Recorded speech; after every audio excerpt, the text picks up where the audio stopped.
क्या कभी ऐसे हो सकता है कि कोई भक्त 12 साल तक भगवान की सेवा करे और 13वें साल भगवान मिलने ही ना आए? और क्या हो अगर वही भगवान उस टूटे हुए भक्त को मनाने के लिए उसके पीछे पीछे चल पड़े? गोकुल में एक अद्भुत भक्त हुआ करते थे, कृष्णदास जी। उनका जीवन केवल एक ही नाम में रमा हुआ था, कृष्ण कृष्ण कृष्ण। वे प्रतिदिन नंदमहल जाते, अपने हाथों से माला बनाते और प्रेम से ठाकुर जी को पहनाते। सुबह से शाम तक उठते बैठते चलते फिरते वे केवल कृष्ण नाम का ही स्मरण करते थे। इसी कारण लोग उन्हें कृष्णदास कहने लगे। एक दिन उन्होंने सुना, जो व्यक्ति 12 वर्षों तक एक ही कार्य नियम और श्रद्धा से करे तो वह कार्य सिद्ध हो जाता है। कृष्णदास जी के मन में भाव आया, मुझे कोई सिद्धि नहीं चाहिए, मुझे तो केवल अपनी भक्ति को सिद्ध करना है। उन्होंने ठाकुर जी से कहा, मैं 12 वर्षों तक रोज आपको माला पहनाऊंगा और 13वें साल की पहली सुबह आपको मेरी कुटिया में आकर मुझसे माला पहननी होगी। आंधी हो या तूफान, वर्षा हो या बीमारी, कृष्णदास जी रोज ठाकुर जी के पास जाते, माला पहनाते और कहते, आज इतने दिन पूरे हुए प्रभु, और देखते देखते 12 वर्ष पूरे हो गए।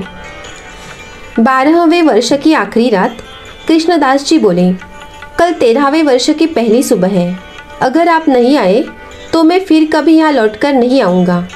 उन्होंने 56 भोग बनाए, रात भर जागते रहे। सुबह हुई, वे बार बार द्वार पर देखने लगे, अब आएंगे। दोपहर हो गई, मंदिर के द्वार बंद हो गए। शाम हो गई, आसन सजा रहा, माला हाथों में रही, पर ठाकुर जी नहीं आए। कृष्णदास जी टूट गए, आंखों से आंसू बहने लगे। उन्होंने 56 भोग को पोटली में बांधा, कुटिया को ताला लगाया और मंदिर की ओर देखकर बोले, अगर सुनते तो आ जाते, अब कभी लौट कर नहीं आऊँगा। कृष्ण विष्णु कुछ नहीं है, ये सब पत्थर की मूर्ति है। रास्ते में गायों का एक झुंड आ रहा था। एक बालक ने आवाज़ दी, अरे बाबा रुकिए, गाय आ रही है, गिर जाएंगे। कृष्णदास नहीं रुके। बालक ने फिर पुकारा, इस बार कृष्णदास रुक गए। बालक बोला, ये नंद बाबा की गाय है, थोड़ी देर बैठ जाइए। कृष्णदास बैठ गए। बालक बोला, आपकी झोली से बड़ी अच्छी खुशबू आ रही है, क्या है इसमें? कृष्णदास बोले, भोजन है। बालक बोला, मुझे भी भूख लगी है, सुबह से कुछ नहीं खाया। कृष्णदास ने पोटली खोली। बालक बोला, मेरे हाथ गंदे हैं, आप ही खिला दीजिए। कृष्णदास एक निवाला बालक को खिलाने लगे और एक स्वयं खाने लगे। 2-3 निवाले खाते ही बालक की आंखें भर आई। बालक बोला, बाबा आज माला नहीं पहनाओगे?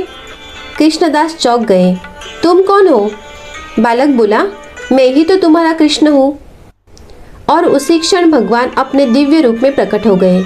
भगवान बोले, जब तुम माला पहनाते हो तो मुझे लगता है तुम मुझे गले लगा रहे हो। आज सुबह से मैं उसी आलिंगन की प्रतीक्षा कर रहा था। कृष्णदास गुस्से में थे, बोले, मुझे सब पता है, तुम आज क्यों आए हो। जैसे ही मैंने मन में सोचा कि अब मैं राधा रानी के पास जाऊंगा, आज से कृष्णदास नहीं राधा दास बन जाऊंगा, बस इसीलिए तुम आए हो। ये नौटंकी मत करो, मुझे भावुक मत करो, अब बहुत हो चुका है। इतना कहकर कृष्णदास जी तेज कदमों से आगे बढ़ गए। आगे आगे कृष्णदास चले और पीछे पीछे ठाकुर जी।